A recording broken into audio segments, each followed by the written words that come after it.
मधी संभाजीनगर परिसरामध्ये छत्रपती संभाजीनगर जिल्ह्यामध्ये काही घटना घडल्या. सांत्वनपर माझी त्या दोन घरी बोराडे आणि सचिन मुळे यांच्या घरी मी जाणार आहे. त्याच्यानंतर एक आमचं घरातलं जवळचं लग्न आहे ते उरकणार आहे. आमचं अधिवेशन शेवटच्या टप्प्यात आलेलं आहे. आज उद्या परवा 3 दिवस अधिवेशन चालेल. आज बहुतेक अंतिम आठवडा प्रस्तावावरची चर्चा आणि त्याला रिप्लाय होईल. आणि राहिलेले 2 दिवस आपल्या देशाला जे घटनेचे शिल्पकार डॉक्टर बाबासाहेब आंबेडकरांनी अतिशय अप्रतिम अत्युच्च अशा प्रकारचं दर्जाचं संविधान दिलेलं आहे, त्याला 75 वर्ष पूर्ण झालेली आहेत. आणि त्याच्यावर 2 दिवस आम्ही खास या संविधानावर चर्चा सभागृहामध्ये ठेवलेली आहे. मग बुधवारी आमचं सभागृह त्या ठिकाणी हे अधिवेशन संपेल. पुढचं अधिवेशन साधारण कधी घ्यायचं आहे त्याच्याबद्दलचा निर्णय शेवटच्या दिवशी होतो आणि मग अध्यक्ष महोदय जाहीर करतात की पुढचं अधिवेशन जुलैमध्ये येईल का जूनमध्ये येईल एंडला किंवा जुलै सुरुवातीला. ते तो अधिकार अध्यक्षाचा असतो, तो त्या बुधवारी सगळ्या महाराष्ट्राला कळेल. आणि एकंदरीत कामकाज चाललेलं आहे. अर्थसंकल्प सादर केलेला आहे, त्याच्यावरची चर्चा चाललेली आहे वेगवेगळ्या पद्धतीनं.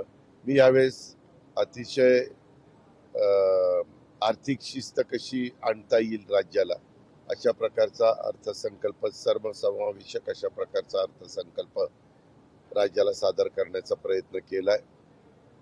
काहींनी त्याचं कौतुक केलं, काहींनी ते टीकात्मक घेतलं. अर्थात तो ज्याचा त्याचा अधिकार आहे.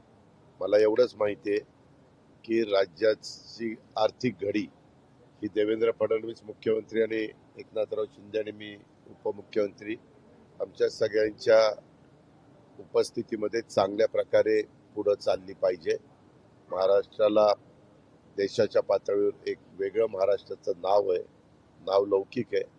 तो तसाच पुढं कसा वाढेल याकरता आमचा प्रयत्न चाललाय.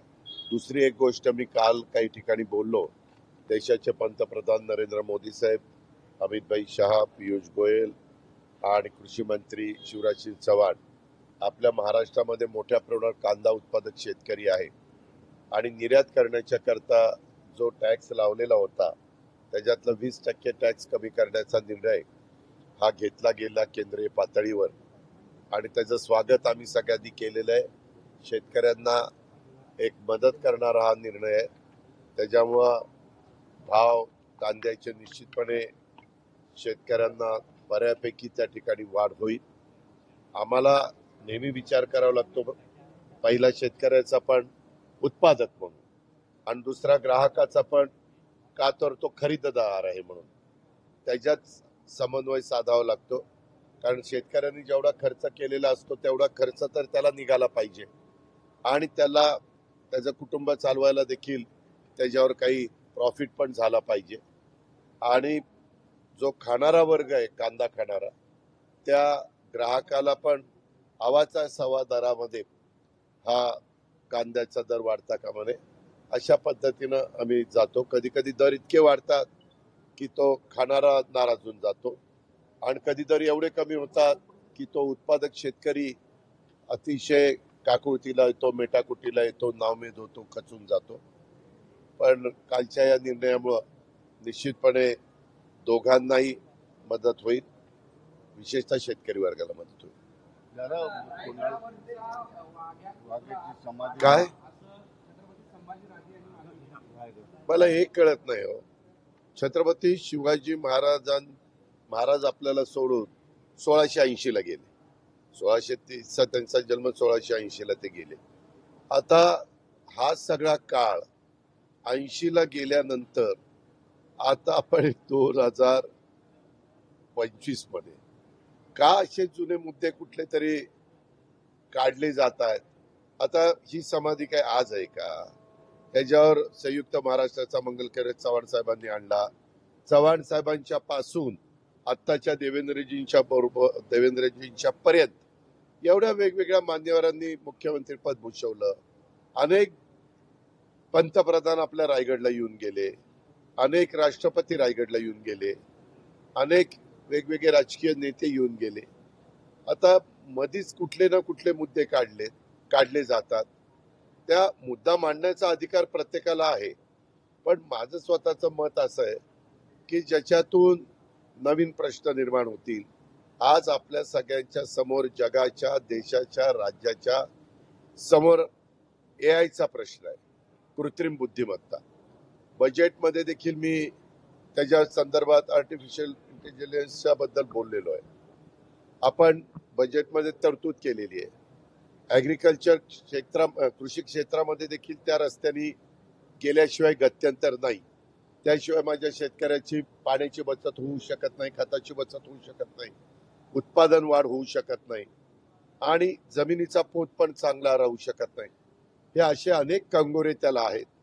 त्याच्यामुळे ह्या गोष्टीला आम्ही महत्व देतोय. त्याच्याकरता लवकर काही कॉन्फरन्स घेता येईल का, काही बाबतीमध्ये त्याचं संशोधन मोठ्या प्रमाणावर झालंय.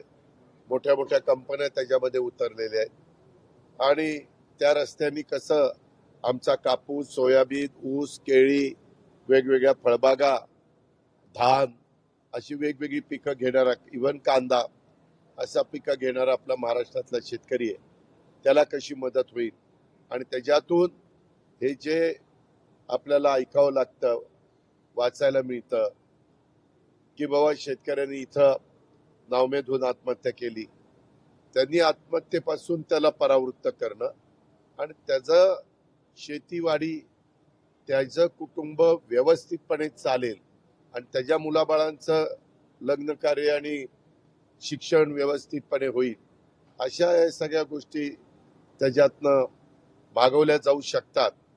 आणि त्यामुळं जगाने पण हे तंत्रज्ञान एक्सेप्ट केलेलं आहे. हे फक्त मी उदाहरणाकरता शेतीचं सांगितलं, पण ते सगळ्या क्षेत्रात आहे. काल पण एक चर्चा आमच्या इथं आंबेगाव मंचरला झाली. सगळे पत्रकार मित्र होते तिथं.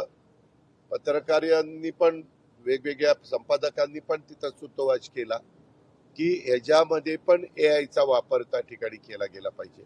असं कुठलं क्षेत्र आता मला नाही वाटत राहील की ज्याच्यात आता एआयचा वापर नाहीये.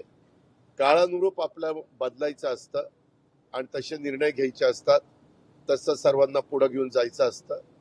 पण आपण मधून मधून बघतो कुणी काहीतरी नवीन एखादा वक्तव्य करतं आणि मग तेवढ्या पुरतच चर्चा सुरू होती. वास्तविक ती या चर्चेच्या पेक्षा आज तरुण तरुणींना रोजगार देणं, उद्योगधंदे मोठ्या प्रमाणावर त्या ठिकाणी येणं.